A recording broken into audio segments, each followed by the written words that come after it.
देखो, हमने बात की थी लीडर ऑफ द हाउस के बारे में, और लीडर ऑफ द हाउस का मेंशन कॉन्स्टिट्यूशन में कहीं भी नहीं है। कहाँ मेंशन्ड है? रूल्स ऑफ लोकसभा में।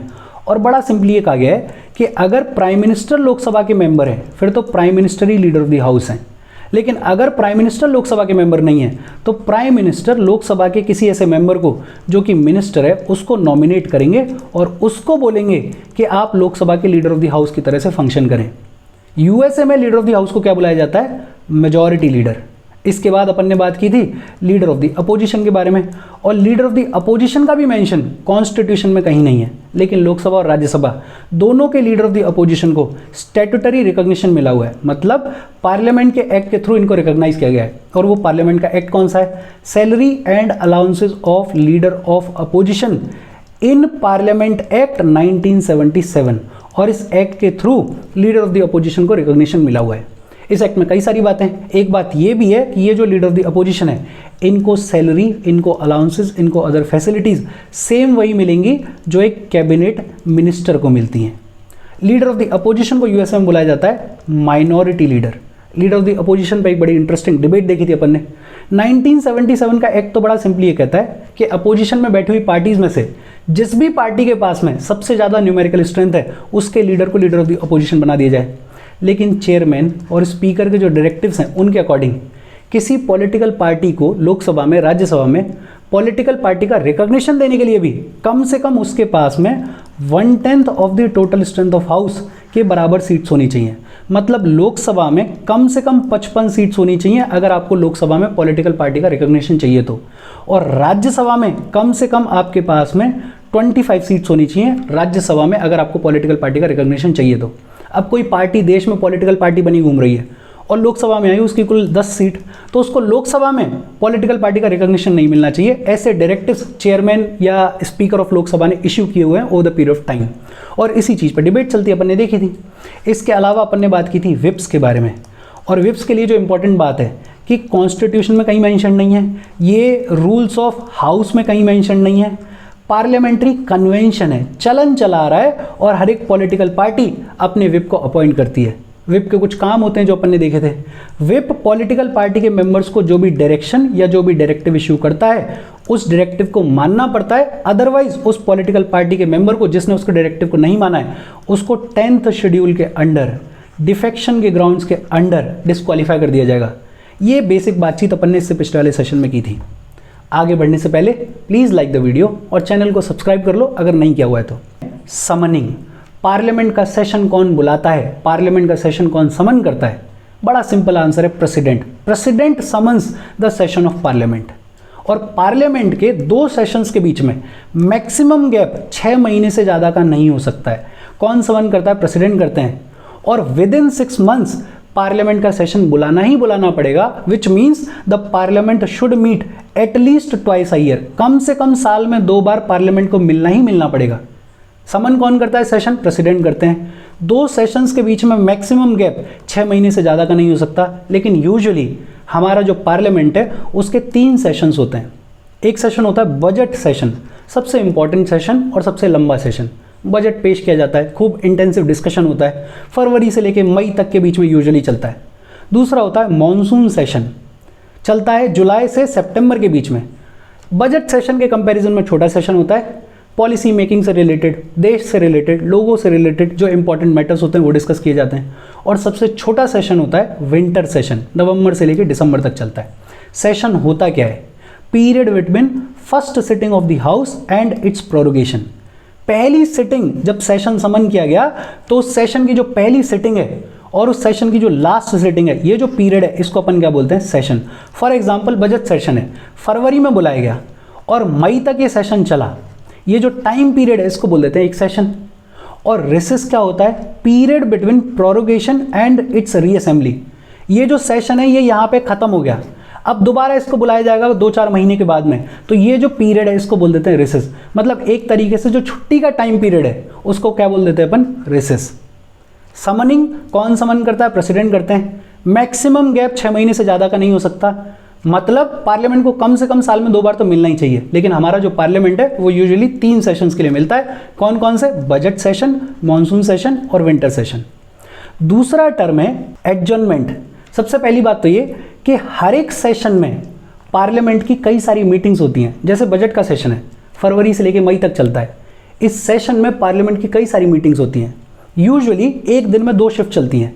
एक होती है मॉर्निंग शिफ्ट, सुबह 11 बजे से लेकर दोपहर को 1 बजे तक, और दूसरी होती है इवनिंग शिफ्ट, दोपहर को 2 बजे से लेकर शाम को 6 बजे तक। एडजर्नमेंट का मतलब है जब प्रिसाइडिंग ऑफिसर किसी एक पर्टिकुलर सिटिंग को, किसी एक पर्टिकुलर मीटिंग को सस्पेंड कर दें फॉर अ स्पेसिफिक पीरियड। और स्पेसिफिक पीरियड का मतलब कि रीअसेंबल होने का टाइम बता दिया गया है। बता दिया गया है कि हम 1 घंटे बाद रीअसेंबल हो रहे हैं, या 1 दिन बाद हो रहे हैं, या 1 हफ्ते बाद हो रहे हैं।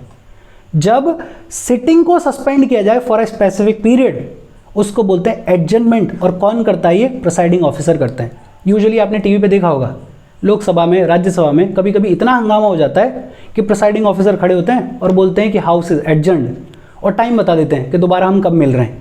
तो जब स्पेसिफिक टाइम पीरियड के लिए किसी एक पर्टिकुलर सिटिंग को प्रिसाइडिंग ऑफिसर सस्पेंड करें तो उसे बोलते हैं एडजर्नमेंट। एक टर्म होता है एडजर्नमेंट सेंडाई। इसका मतलब होता है जब प्रिसाइडिंग ऑफिसर किसी एक सिटिंग को सस्पेंड करें, टर्मिनेट करें for an indefinite period. Indefinite period का मतलब कि कब रीअसेंबल होना है उसकी कोई जानकारी नहीं दी गई है, without naming the date for reassembly. Adjournment में डेट बता रहे हैं, रीअसेंबली का टाइम बता रहे हैं कि दोबारा रीअसेंबल कब होंगे। एडजर्नमेंट सेंडाई में दोबारा कब रीअसेंबल होना है वो टाइम नहीं बताया गया है। प्रिसाइडिंग ऑफिसर की जब इच्छा होगी तब दोबारा से मीटिंग को बुला लेंगे, कोई दिक्कत नहीं है। सेशन कंटिन्यूअस है, लेकिन सेशन की एक किसी पर्टिकुलर मीटिंग को सस्पेंड कर दिया जाए उसे बोलते हैं एडजर्नमेंट। और अगर रीअसेंबली का टाइम नहीं बताया गया है और मीटिंग को सस्पेंड कर दिया गया है तो उसे बोलते हैं एडजर्नमेंट सेंडाई। ध्यान दिया जाए, समन कौन करता है? प्रेसिडेंट करते हैं। एडजर्न कौन करता है? प्रिसाइडिंग ऑफिसर करते हैं। फिर तीसरा टर्म है प्रोरोगेशन। प्रोरोगेशन का मतलब होता है सेशन को ही एंड कर देना, और सेशन को एंड कौन करता है? प्रेसिडेंट करते हैं। यूजुअली होता यह है कि जब सेशन का पूरा कामकाज हो जाता है, जैसे बजट का सेशन है, पूरा कामकाज हो गया है, तो फिर प्रेसिडेंट क्या करेंगे? सेशन को एंड कर देंगे और उसे बोलते हैं प्रोरोगेशन। लक्ष्मीकांत में कंपैरिजन दे रखा है प्रोरोगेशन और एडजर्नमेंट में, अपन देख लेते हैं। एडजर्न कौन करता है? प्रिसाइडिंग ऑफिसर करते हैं। प्रोरोगेशन कौन करता है? प्रेसिडेंट करते हैं। एक फर्क। दूसरा, जब एडजर्न किया जाता है तो किसी एक पर्टिकुलर सिटिंग को सस्पेंड किया जाता है, और जब प्रोरोगेशन किया जाता है तो सेशन को ही एंड कर दिया जाता है। एडजर्नमेंट के केस में कोई भी जो भी पेंडिंग काम है हाउस का, चाहे कोई बिल हो चाहे कोई नोटिस हो, उस पर कोई फर्क नहीं पड़ता। जब दोबारा मीटिंग होगी तो बात वहीं से शुरू होगी, कोई परेशानी नहीं है। सेम केस है प्रोरोगेशन का। प्रोरोगेशन के केस में भी किसी बिल पे कोई फर्क नहीं पड़ेगा, किसी पेंडिंग बिजनेस पे कोई फर्क नहीं पड़ेगा। जब दोबारा दूसरा सेशन बुलाया जाएगा तो यहीं से बात शुरू कर देंगे। ये कहा गया है आर्टिकल 107 के क्लॉज 3 में कि प्रोरोगेशन के केस में बिल पे कोई इफेक्ट नहीं पड़ेगा, किसी पेंडिंग बिजनेस पे कोई फर्क नहीं पड़ेगा। एक चीज़ पे फर्क पड़ता है, जितने भी पेंडिंग नोटिसेज हैं वो लैप्स हो जाते हैं, वो खत्म हो जाते हैं, एक्सेप्ट फॉर इंट्रोड्यूसिंग बिल्स। कोई बिल को इंट्रोड्यूस करने के लिए नोटिस लाया गया है तो वो लैप्स नहीं होता, बाकी सारे पेंडिंग नोटिसेज लैप्स हो जाते हैं। डिफरेंस एडजर्नमेंट और प्रोरोगेशन में देखो, एडजर्न कौन करता है? प्रिसाइडिंग ऑफिसर करते हैं। प्रोरोगेशन कौन करता है? प्रेसिडेंट करते हैं। एडजर्नमेंट में हाउस की कोई एक पर्टिकुलर सिटिंग, हाउस की कोई एक पर्टिकुलर मीटिंग सस्पेंड की जाती है। प्रोरोगेशन में सेशन को ही खत्म कर दिया जाता है। एडजर्नमेंट के केस में पेंडिंग बिजनेस पे कोई भी फर्क नहीं पड़ता। प्रोरोगेशन के केस में बिल पे कोई फर्क नहीं पड़ेगा, पेंडिंग बिजनेस पे कोई फर्क नहीं पड़ेगा, लेकिन जितने भी पेंडिंग नोटिसेज हैं वो लैप्स हो जाते हैं, वो खत्म हो जाते हैं। डिफरेंस समझ में आया होगा। फिर अगला टर्म है डिसॉल्यूशन। एक बात तो ये कि राज्यसभा तो डिसॉल्व होती ही नहीं है, because Rajya Sabha is a permanent house. Lok Sabha dissolve होती है, और लोकसभा डिसॉल्व होने का मतलब कि लोकसभा की लाइफ खत्म हो जाएगी। मतलब अब फ्रेश इलेक्शंस बुलाए जाएंगे और दोबारा से लोकसभा को इलेक्ट किया जाएगा। प्रोरोगेशन का मतलब होता है सेशन का खत्म होना। डिसॉल्यूशन का मतलब होता है लोकसभा को ही खत्म कर दिया गया है, अब नए चुनाव करवाओ और दोबारा से लोकसभा को इलेक्ट करो। और ये 2 तरीके से हो सकता है। एक तो होता है ऑटोमेटिक डिसॉल्यूशन कि भाई जो लोकसभा का टेन्योर था वो खत्म हो गया, 5 साल पूरे हो गए तो ऑटोमेटिक अब नए चुनाव बुलाने पड़ेंगे। और दूसरा, प्रेसिडेंट अगर चाहें तो लोकसभा को उसका टेन्योर पूरा होने से पहले डिसॉल्व कर सकते हैं, अपन ने पढ़ा हुआ ये। लेकिन प्रेसिडेंट अपनी इच्छा से नहीं करते ये, या तो council of ministers headed by prime minister president को एडवाइस करें और बोलें कि लोकसभा को डिसॉल्व कर दो, तो प्रेसिडेंट लोकसभा को डिसॉल्व कर देंगे। या फिर मेजॉरिटी सपोर्ट जो लोकसभा को मिल रहा था वो अब नहीं मिल रहा है, सरकार गिरा दी गई है, नो कॉन्फिडेंस मोशन पास कर दिया गया है, तो फिर प्रेसिडेंट को लोकसभा को डिसॉल्व करना पड़ेगा और नए चुनाव करवाने पड़ेंगे, इलेक्शन बुलाने पड़ेंगे। आमतौर पर जब लोकसभा डिसॉल्व होती है तो ये कहा जाता है कि लोकसभा का जितना भी पेंडिंग बिजनेस है, चाहे कोई बिल हो, चाहे कोई मोशन हो, चाहे कोई रेजोल्यूशन हो, चाहे कोई नोटिस हो, वो सब कुछ लैप्स हो जाता है, वो सब कुछ लोकसभा के डिसोल्यूशन के साथ खत्म हो जाता है। लेकिन कुछ एक्सेप्शंस भी हैं, कुछ बिल्स पेंडिंग रहते हैं, खत्म नहीं होते हैं। All pending assurances that are to be examined by committee on government assurances, ऐसी अश्योरेंसेज जिनको committee on government assurances examine करेगी, वो लैप्स नहीं होते, वो खत्म नहीं होते। अब ये अश्योरेंसेज क्या होती हैं? ये जितने भी मिनिस्टर्स हैं जब सरकार चलाते हैं तो हाउस के फ्लोर पे बहुत सारे प्रोमिसेस करते हैं, बहुत सारे अश्योरेंसेस देते हैं, जैसे ये योजना शुरू कर दी, ये पैसा यहाँ इतना लगाया जा रहा है, ये हमारा टारगेट है, इसको अब हम फुलफिल करेंगे, एक डेट दे दी। तो ये जितने भी अश्योरेंसेस हैं ये लैप्स नहीं होते हैं, ये ज़रूरी भी है। नई लोकसभा चुन के आएगी, उसको पता तो होना चाहिए कि कौन सा पैसा कितना कहाँ लग रहा है, कौन सा टारगेट है, क्या काम करना है, ये जो पॉलिसी मेकिंग है इसमें कंटिन्यूटी बनी रहे, अकाउंटेबिलिटी रहे, आंसरेबिलिटी रहे। इसकी वजह से कमेटी ऑन गवर्नमेंट अश्योरेंसेस बड़ा इंपॉर्टेंट रोल प्ले करता है। अच्छा, बिल्स का क्या सिनेरियो है? कौन से ऐसे बिल्स हैं जो लोकसभा के डिसोल्यूशन के साथ खत्म हो जाते हैं, लैप्स हो जाते हैं, और कौन से नहीं होते हैं? देखो, एक सिनेरियो तो ये है कि कोई बिल लोकसभा में पेंडिंग है, कोई फर्क नहीं पड़ता कि वो ओरिजिनेट कहाँ पर हुआ है। हो सकता है राज्यसभा में ओरिजिनेट हुआ हो और लोकसभा में भेजा गया हो, या फिर लोकसभा में ही ओरिजिनेट हुआ हो। लेकिन अगर लोकसभा में पेंडिंग है तो लोकसभा जैसे ही डिसॉल्व होगी ये बिल भी लैप्स हो जाएगा, ये बिल भी खत्म हो जाएगा। लोकसभा में अगर पेंडिंग है तो लोकसभा के डिसोल्यूशन के साथ लैप्स हो जाएगा, खत्म हो जाएगा। कोई बिल जिसे लोकसभा ने पास कर दिया है लेकिन राज्यसभा में पेंडिंग है तो वो भी लोकसभा के डिसोल्यूशन के साथ लैप्स हो जाएगा, खत्म हो जाएगा। कोई ऐसा बिल जो लोकसभा में पेंडिंग है वो खत्म हो रहा है, लैप्स हो रहा है। कोई ऐसा बिल जिसे लोकसभा ने पास कर दिया है लेकिन राज्यसभा में पेंडिंग है वो भी लोकसभा के डिसोल्यूशन के साथ लैप्स हो जाएगा, खत्म हो जाएगा। कोई ऐसा बिल जिसे दोनों में से किसी हाउस ने पास नहीं किया, ना लोकसभा ने पास किया ना राज्यसभा ने पास किया, कोई लोकसभा और राज्यसभा के बीच में डिसएग्रीमेंट हो गया है, डेडलॉक हो गया है, और लोकसभा के डिसोल्यूशन से पहले प्रेसिडेंट ने ज्वाइंट सिटिंग बुला ली है, नोटिफाई कर दी है, तो भी बिल लैप्स नहीं होगा।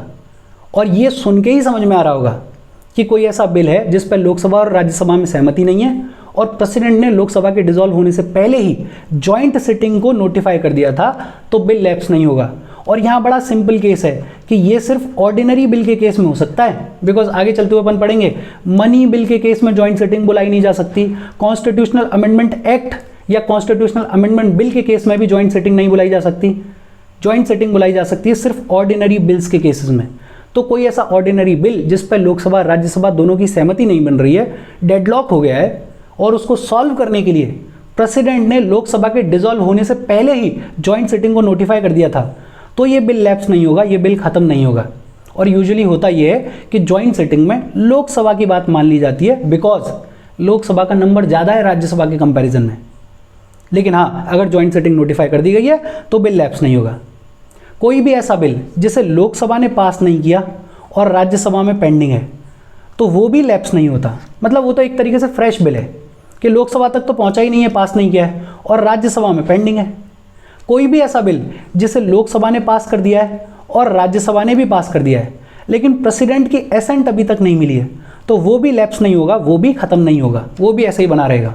कोई भी ऐसा बिल जिसे लोकसभा ने पास कर दिया और राज्यसभा ने पास कर दिया और प्रेसिडेंट के पास भेजा गया और प्रेसिडेंट ने उसको वापस भेज दिया रिकंसिडरेशन के लिए, तो वो भी लैप्स नहीं होगा, वो भी खत्म नहीं होगा। देखो सिंपल ऐसा बिल जिसको दोनों हाउसेज ने पास कर दिया है और प्रेसिडेंट की पेंडिंग एसेंट है, प्रेसिडेंट की एसेंट अभी तक मिली नहीं है, या प्रेसिडेंट ने रिकंसिडरेशन के लिए भेज दिया है, तो वो लैप्स नहीं होगा, वो खत्म नहीं होगा। कोई भी ऐसा बिल जो लोकसभा ने पास नहीं किया है और राज्यसभा में पेंडिंग है, वो भी खत्म नहीं होगा। कोई भी ऐसा बिल जिसके ऊपर डिसएग्रीमेंट है लोकसभा और राज्यसभा में और लोकसभा के डिसॉल्व होने से पहले प्रेसिडेंट ने ज्वाइंट सिटिंग को नोटिफाई कर दिया था, तो वो भी लैप्स नहीं होगा। दो ही बिल्स लैप्स हो रहे हैं, एक तो वो जो लोकसभा में पेंडिंग है और एक वो जो लोकसभा ने पास कर दिया लेकिन राज्यसभा में पेंडिंग है। ये दोनों बिल्स क्या हो जाते हैं, लैप्स हो जाते हैं लोकसभा के डिसोल्यूशन के साथ। और ये बात हुई डिसोल्यूशन की। इसके बाद बात आती है कोरम, और कोरम का बड़ा सिंपल सा मतलब है the minimum number of members required to be present in the house before it can transact any business. सबसे कम नंबर, मिनिमम नंबर ऑफ लोग, मेंबर्स जो एक हाउस के कामकाज को करने के लिए ज़रूरी हैं, मतलब कम से कम अटेंडेंस जो ज़रूरी है हाउस के कामकाज को करने के लिए, उसको बोलते हैं कोरम। और वो कम से कम अटेंडेंस कितनी है? 1/10 of the total number of members in each house. Total number of members जितने हैं उसका 1/10 मेंबर्स कम से कम प्रेजेंट होने चाहिए हाउस में कोई भी कामकाज करने के लिए। मतलब लोकसभा में कम से कम 55 मेंबर्स अटेंडेंस में होने चाहिए और राज्यसभा में कम से कम 25 मेंबर्स अटेंडेंस में होने चाहिए, तब कोई कामकाज किया जा सकता है, तब कोरम माना जाएगा।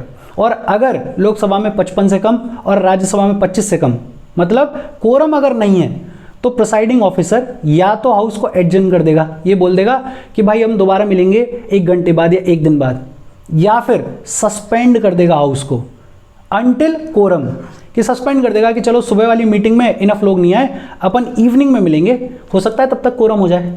अगर कोरम नहीं है तो हाउस कामकाज नहीं कर सकता, बिजनेस को डिस्कस नहीं किया जा सकता। कोरम जरूरी है। और कोरम क्या होता है? 1/10 of the total number of members in each house. और इसके साथ आज की अपनी बातचीत खत्म हो गई। कोई डाउट हो please comment. Thank you very much.